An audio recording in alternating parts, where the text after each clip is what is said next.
अस्सलाम वालेकुम। Welcome to agenda CSS. मैं हूं सकलैंत जमल और आज हम डिस्कस करेंगे एचसीएफ और एलसीएम के बारे में। काफ़ी हॉट टॉपिक है, काफ़ी इंपॉर्टेंट टॉपिक है सारे के सारे मैथ्स के टेस्ट के लिए। चाहे वो आपका सीएसएस का जो साइंस एंड एबिलिटी का पेपर है, चाहे वो एफपीएससी के एग्ज़ाम्स हैं या एडीएफए का है, बीपीएससी का है, कोई भी एग्ज़ाम है। तो एचसीएफ या एलसीएम का अक्सर एक दो क्वेश्चन आ जाता है, तो इसको अच्छे तरीके से प्रिपेयर कीजिएगा। मैं आज आपको एक्सप्लेन करने जा रहा हूँ, so stay tuned for this. Let's start from factorization. Factorization आपको पहले समझनी चाहिए कि फैक्टराइजेशन क्या है, उसके बाद हम आगे एचसीएफ और एलसीएम की तरफ मूव ऑन करते हैं। तो factorization is writing a number as multiplication of its prime factors. ठीक है जी, writing a number as multiplication of its prime factors. Prime factors क्या होंगे, मतलब कि ऐसे फैक्टर्स जो कि प्राइम नंबर्स हैं। फॉर एग्जांपल 20 है तो वो प्राइम फैक्टर नहीं है, लेकिन अगर 3 है, 5 है, 7 है, तो ये उसके प्राइम फैक्टर्स कहलाते हैं। सो प्राइम फैक्टर से मेरी मुराद यही है कि जो प्राइम नंबर उसके फैक्टर्स हैं उसकी फॉर्म में आपने उसको लिखना है। 2, 3, 5, 7, 11 एक्सेट्रा जो है सारे प्राइम फैक्टर्स कहलाते हैं। ठीक है जी। तो फॉर एग्जांपल फैक्टराइजेशन अगर आपने करनी है तो 126 की कर लें। फैक्टराइजेशन क्या होगी, तो 2 इंटू 3 इंटू 3 इंटू 7 कैसे। अगर आप इसको 2 पे डिवाइड करते हैं तो 63 आ जाएगा, फिर 3 पे डिवाइड करते हैं तो 21 आ जाएगा, फिर 3 पे डिवाइड करेंगे फिर 7 आ जाएगा, फिर 7 पे डिवाइड करेंगे तो 1 आ जाएगा। तो ये सारे इसके प्राइम फैक्टर्स हैं जी, क्योंकि ये प्राइम नंबर्स हैं जो कि फैक्टर्स हैं 126 के। ठीक है जी। आगे आते हैं हम हाईएस्ट कॉमन फैक्टर यानी कि एचसीएफ पे। Highest factor that is common among given terms. जो भी आपको टर्म्स दी गई हैं उनके अंदर आपने फाइंड आउट करना है कि कौन सा फैक्टर है जो कि हाईएस्ट कॉमन है, उसके अलावा कोई भी फैक्टर उनके अंदर कॉमन नहीं होगा। ठीक है जी। बाद में उनके मल्टीपल्स हो सकते हैं, लेकिन जो उनके अंदर कॉमन फैक्टर है, एज के कह लें कि a part of those numbers that is common among all three या ऑल फोर नंबर्स। ठीक हो गया। तो इसको समझने के लिए या आगे एक्सप्लेन मैं करता हूँ कि first of all factorize each term. Factorization का मेथड मैंने आपको समझा दिया है कि उसको प्राइम फैक्टर्स की फॉर्म में लिखना है, मल्टीप्लिकेशन की फॉर्म में। तो पहले आप उसके प्राइम फैक्टर्स निकालें, factorize each term, then find the common factors. जो भी उसके कॉमन फैक्टर्स हैं सारी टर्म्स में, जितनी टर्म्स हैं उन सारों के कॉमन देखें कि कौन कौन सा कॉमन है। तीनों, या अगर 3 टर्म्स हैं तीनों में कॉमन होना चाहिए, 4 हैं चारों में कॉमन होना चाहिए। ऐसा नहीं है कि 3 में है चौथे में नहीं है तो फिर भी वो कॉमन फैक्टर में नहीं आएगा। ठीक हो गया जी। फिर है जी मल्टीप्लाई। तो जो आपके पास कॉमन फैक्टर्स निकल आए हैं उनको आपस में मल्टीप्लाई कर दें। अब आपके लिए एग्जांपल है कि जी फाइंड एचसीएफ ऑफ 42, 126 एंड 140। तो आप क्या करेंगे, इनकी फैक्टराइजेशन करें। 42 की फैक्टराइजेशन करें तो वो आएगा 2 इंटू 3 6, 6 इंटू 7 42। ठीक हो गया। सिमिलरली 126 है तो उसके फैक्टर्स मैंने पहले निकाले हैं, 2 इंटू 3 इंटू 3 इंटू 7, ये 126 के फैक्टर्स हैं। फिर है जी 140। तो 2 इंटू 70 होता है 140, फिर 70 को अगर आप 2 पे डिवाइड करते हैं 35 आ जाएगा, फिर आप उसको 5 पे डिवाइड करते हैं 7 आ जाएगा, फिर आप उसको 7 पे डिवाइड करते हैं तो 1। तो 140 के फैक्टर्स आ गए जी 2 इंटू 2 इंटू 5 इंटू 7। अब हमारा अगला स्टेप क्या था, पहले हमने फैक्टराइज कर लिया। अगला स्टेप हमारा जी फाइंड द कॉमन फैक्टर्स। तो हम देखते हैं जी कि यहाँ पे 2 इसमें भी है, अगली टर्म में भी 2 है, फिर यहाँ पे भी 2 है। तो हम ये तीनों 2 के नीचे तक एक एक डॉट लगा देते हैं कि ये हमने लिखना ही लिखना है, ये कॉमन है।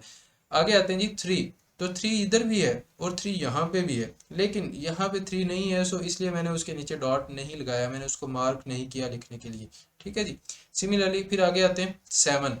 तो 7 को देखिएगा, यहाँ पे भी 7 है, यहाँ पे भी 7, और फिर इस टर्म में भी 7 है, तो 7 के नीचे भी मैंने डॉट लगा दिया।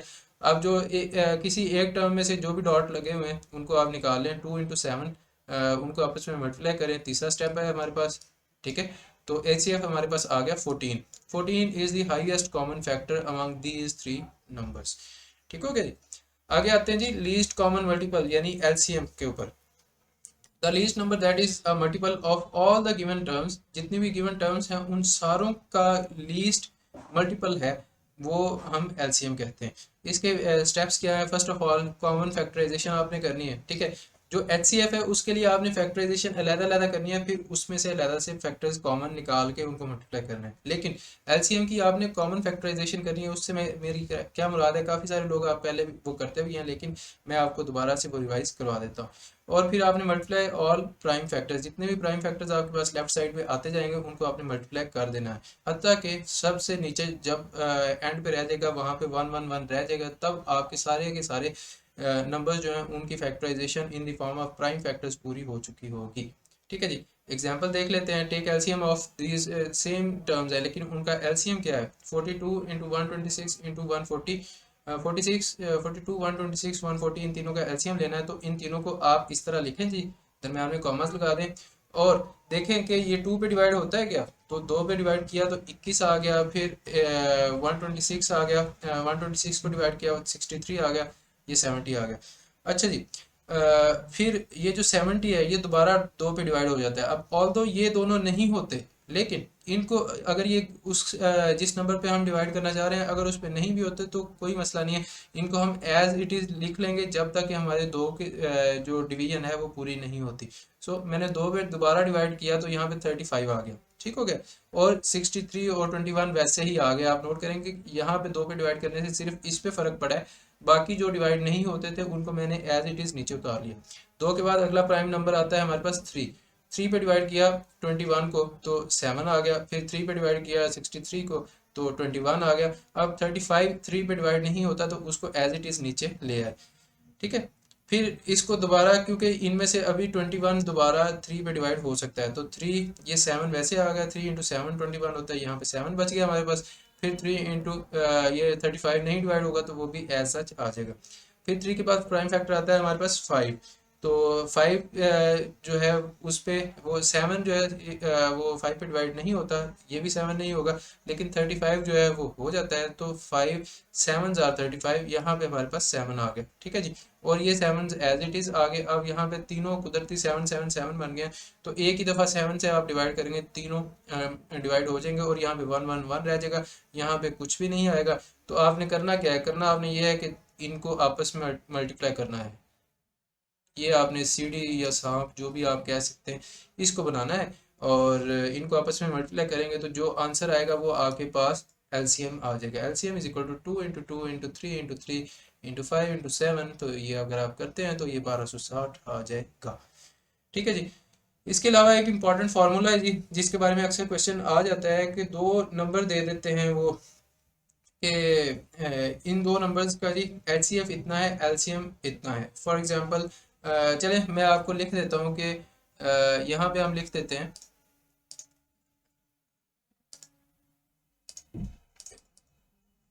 HCF is equal to 15, LCM is equal to आप कर लें 60, ठीक है।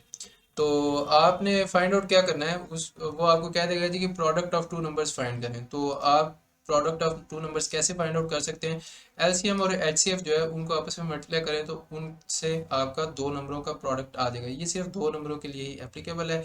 और इवन आपको इस तरह से भी वो कह सकता है कि जी एचसीएफ ये है, एलसीएम ये है, और उसके अलावा जो दो नंबर है उनमें से एक जी 25 है, 15 है, 20 है, जो भी है, जो भी आप कहना चाहें। तो आप दूसरा नंबर फाइंड आउट करें। तो चूंकि प्रोडक्ट जो है वो क्या होता है, एक्स इंटू वाई होता है। एक नंबर एक्स जो है उसने दिया हुआ तो आपने वाई फाइंड आउट कर लेना है तीनों वैल्यूज पुट करके, ठीक है जी। तो ये था जी आज का हमारा लेक्चर। इसमें अच्छा इसको मल्टीप्लाई करके मुझे ज़रा आंसर बताएं कि आपका आंसर क्या आ रहा है, दोनों नंबर्स का प्रोडक्ट जो है वो क्या आ रहा है, क्या आपका आंसर ठीक आता है कि नहीं। एचसीएफ और एलसीएम का फॉर्मूला मैंने आपको बता दिया है। मैं आपको क्वेश्चन ये दे रहा हूँ कि product of numbers find out करें। तो प्रोडक्ट फाइंड आउट करके आप कमेंट में मुझे बता सकते हैं कि क्या आंसर आ रहा है। And if you find this video helpful make sure you like and subscribe, और जो नए लोग हैं वो भी सब्सक्राइब कर लें क्योंकि we are on a road 2000 subscribers. बाकी मैं मिलूंगा आपसे नेक्स्ट वीडियो में। नेक्स्ट वीडियो में मजीद हम एचसीएफ एलसीएम के बारे में थोड़े से कॉम्प्लिकेटेड या फिर थोड़े से अनकन्वेंशनल सवाल भी करेंगे, क्योंकि कई दफ़ा थोड़े से मुश्किल सवाल भी आ जाते हैं आपके बीपीएससी एफपीएससी के एग्जाम्स में। So in that case you should not worry, मैं आपको और भी एक दो ट्रिक्स सिखा देता हूँ। So stay tuned for those as well. मैं आपसे मिलूंगा नेक्स्ट वीडियो में। टेक केयर, अल्लाह हाफिज़।